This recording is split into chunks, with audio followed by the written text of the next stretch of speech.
Do you ever wonder if your relationship is unhealthy?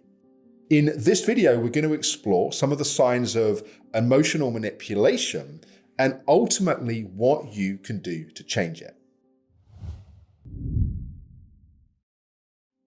Hi, I'm Alex Howard, and I've been a therapist now for over 20 years, and in that time have worked with thousands of people to understand the dynamics of their relationships and how to change them.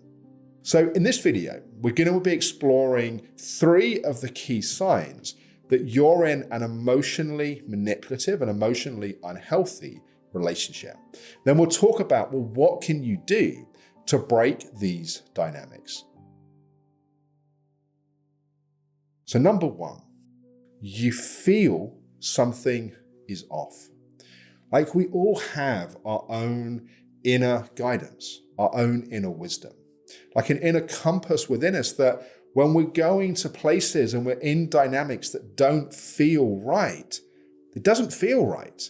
And often what's happening when we're in an emotionally manipulative relationship is we're being manipulated to override that inner guidance.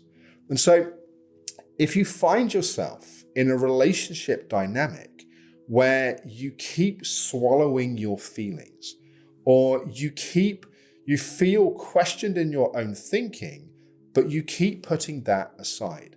And it's like there are little alarm bells. Those alarm bells might be like an icky feeling or a constant questioning of what's happening in your mind. My invitation to you is to not override that, but to trust your own feelings and how you feel. The second sign that you're in an emotionally manipulative relationship is that your needs are being ignored, that it's always about the other person. And maybe it's that you never even ask for your needs to be met, that you've just learned to completely ignore them and sort of swallow them down. Or maybe there are times where you do explicitly ask, or at least it's really obvious that you need help and support, but the other person ignores it.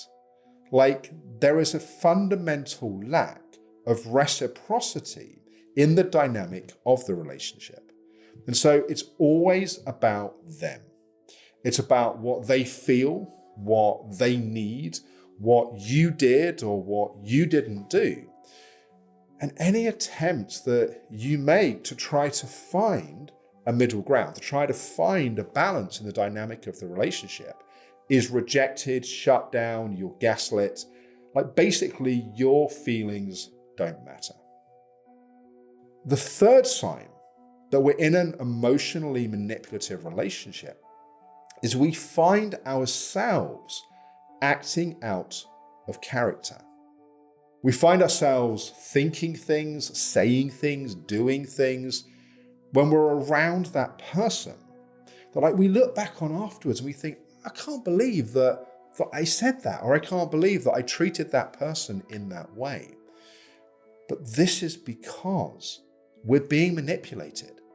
Like our thoughts, our feelings, our actions are somewhat under the control of the other person. So maybe, for example, that they have ostracized someone in our community or in our group, and they're emotionally manipulating us into their narrative and their story about that. And then we find ourselves against our own inner guidance, our own inner compass, saying things that are unkind, saying things that are cruel, either about that person or to that person. They're not our thoughts, they're not our actions, they're the manipulation of that other person. Now, if you resonate with some of these signs, what can we do to change? How do we free ourselves from the dynamics of being in an emotionally manipulative relationship? So the first thing is, you've got to recognize what's happening. If you can see it, you don't have to be it. If you can recognize, if you can see that this dynamic, this relationship has become toxic, has become unhealthy, that's your first step to breaking free.